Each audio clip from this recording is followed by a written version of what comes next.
नमस्कार। आप सभी का हार्दिक अभिनंदन। आज हम नेक्स्ट प्लेनेट की सीरीज शुरू करने जा रहे हैं बुध की। आज हम बात करेंगे बुध खाना नंबर 1 में क्या क्या जनरल सिम्टम्स रहते हैं, क्या प्रिकॉशंस लेनी चाहिए और क्या रेमेडीज हमें करनी चाहिए।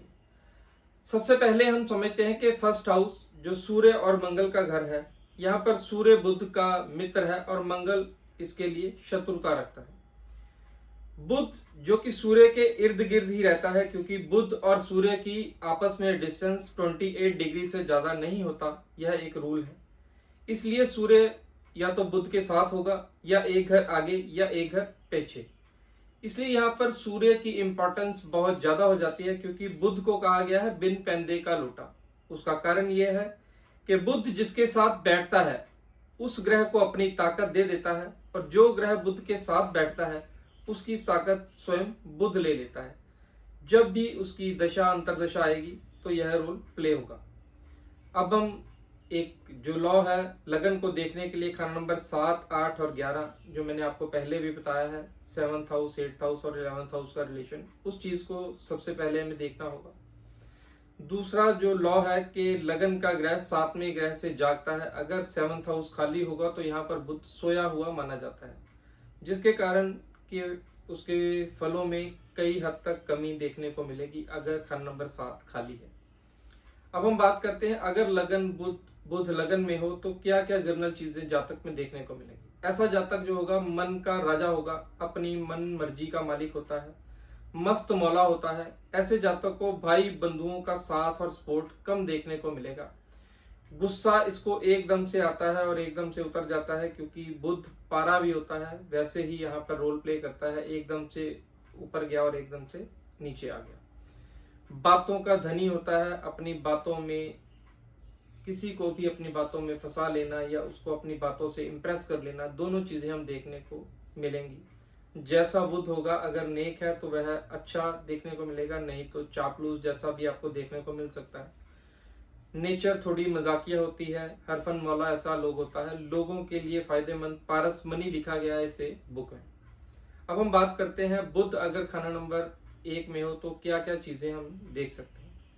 सबसे पहले, अगर बुध को उसके मित्र ग्रह 7वें घर से मदद दें, यानी कि उसका असर जो है 7th हाउस में जाना है, वहां पर शनि या शुक्र विराजमान हो, खास कर शनि, तो बहुत ही उम्दा ऐसा जातक बहुत ही मेहनती देखने को मिलेगा, बहुत ही जल्दी अपनी लाइफ में स्टेबल हो जाएगा, अच्छा राइज उसको देखने को मिलेगा। 34 साल की उम्र के बाद एकदम से बहुत ज्यादा अमीर होता देखा जाएगा। अगर सूर्य और बुध दोनों एक साथ लगन में ही हो तो ऐसे जातक की जो पत्नी होगी वह अमीर घर से होगी, और 34 साल की उम्र के बाद यह जातक खुद भी अमीर हो जाएगा। मैंने आपको कहा था कि सूर्य की बहुत इंपॉर्टेंस है, इसलिए अगर सूर्य खाना नंबर 12 में हो तो ऐसे जातक के जो आस पड़ोस वाले होंगे वह अब में आपको अमीर देखने को मिलेंगे। अगर सूरज खाना नंबर 2 में हो तो शादी के बाद ससुराल अमीर हो जाते हैं। अगर खाना नंबर 1 में बुध और खाना नंबर 7 खाली हो तो सोया हुआ माना जाता है। खास कर अगर फीमेल चार्ट हो तो धन दौलत तो अच्छी होगी, लेकिन कई बार बदनामी जरूर हो जाती है। वहां पर एक श्लोक भी लिखा गया है, ये तख्त औरत को कितना भी ऊंचा, जवानी में तोहमत का खतरा ही होगा। यह बात होती है कि एक ना एक बार बुध लगन में बदनामी जरूर करवा देता है। बुध अगर मंदा हो तो राहु और केतु दोनों पीड़ित अवस्था में ही पाए जाएंगे, क्योंकि जो राहु है वह हमारे ससुराल है और केतु हमारी संतान है। यह कंडीशन तब होगी अगर इंसान को जुबान का चस्का हो, बुध तब मंदा होगा।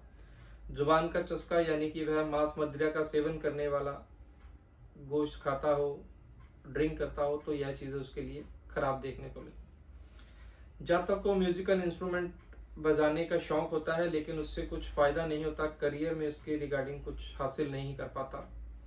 अगर बुध लगन के समय खाना नंबर 7 में चंद्रमा आ जाए तो ऐसा जातक नशे के कारण अपनी टोटल लाइफ बर्बाद कर लेता है, खराब कर लेता है।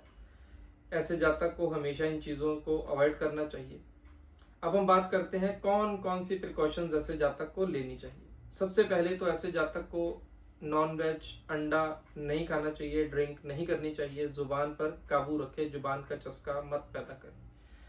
ऐसे जातक को हरे रंग का शौक हो जाता है, हरा रंग पहनना, नहीं रखना चाहिए, घर में ग्रीन पेंट करवा लेता है, नहीं ऐसी चीज़ें करनी चाहिए, इन चीज़ों से बचाव रखें। अगर दांतों में कोई भी हल्की फुल्की सी प्रॉब्लम स्टार्ट हो तो तुरंत डेंटिस्ट के पास जाकर अपने दांत ठीक करवाएं, अदरवाइज बुध और मंदा होता चला जाएगा। डॉक्यूमेंट्स के रिगार्डिंग ऐसे जातक को बहुत सावधान रहना चाहिए। अमूमन ऐसा जातक क्या करता है कि डॉक्यूमेंट्स को अच्छे से रीड नहीं करता, कई बार तो अपना घर लेता है या ऑफिस लेता है तो अपनी रजिस्ट्री तक किसी और के नाम पर करवा लेता है, जिसके कारण इसको कई बार मंदी चीज़ों का सामना भी करना पड़ सकता है। उपाय के तौर पर हम बात करें तो ऐसे जातक को पक्षियों की सेवा, उन्हें दाना डाले, हरी मूंग की दाल रात को पानी में भिगोकर सुबह पक्षियों को डाली जाए। अपनी बहन, बेटी, बुआ, मौसी, इन सब से रिलेशन अच्छे रखे।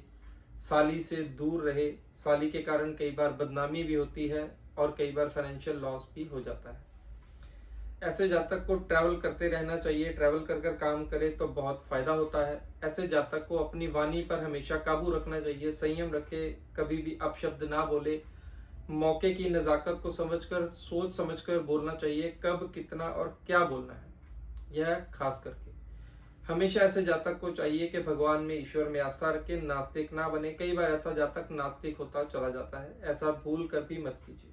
अब हम बात करते हैं कि खाना नंबर 1 में अगर बुध हो तो ऐसे जातक को कौन से काम काज सूटेबल रहते हैं। ऐसे जातक को प्रॉपर्टी डीलिंग का काम बहुत अच्छा रहता है, कमीशन एजेंट बहुत बढ़िया बन सकता है ऐसा जातक। ऐसे जातक को मेडिकल प्रोफेशन भी अच्छा सूटेबल है। लीडरशिप क्वालिटी ऐसे जातक में होती है, ऐसे काम कोई मिले तो उसमें भी जरूर हाथ आजमाएं। ऐसे जातक को चाहिए कि यह सर्विस प्रोवाइडर बहुत अच्छे होते हैं, ऐसी कोई भी लाइन चूज करें जिसमें आप सर्विस करते हैं। बुध लगन में एक विशेषता होती है कि जिसके साथ भी जाता है उस जातक का काम बहुत बढ़िया हो जाता है, लोगों के लिए फायदेमंद इसीलिए होता है। बहुत ही जल्द मैं रेड बुक का कोर्स स्टार्ट करने जा रहा हूं। अगर आप इच्छुक हैं तो आप मेरे नंबर पर संपर्क कर सकते हैं। ऑनलाइन ऑफलाइन दोनों क्लासेस अवेलेबल रहेंगी। मे बी नेक्स्ट मंथ में हम कोर्स लॉन्च करने जा रहे हैं, उसके लिए आप चाहें तो क्वेरी के लिए आप मुझे कॉल कर सकते हैं। अगर आपको वीडियो अच्छा लगा तो लाइक, सब्सक्राइब और कमेंट जरूर कीजिएगा। अगर आप अपनी कुंडली का विश्लेषण करवाना चाहें तो भी आप मेरे दिए हुए नंबर पर संपर्क कर सकते हैं। ऑनलाइन ऑफलाइन दोनों अपॉइंटमेंट्स अवेलेबल हैं। Thank you so much for watching मी। अगले विषय पर फिर मिलते हैं, तब तक के लिए हर हर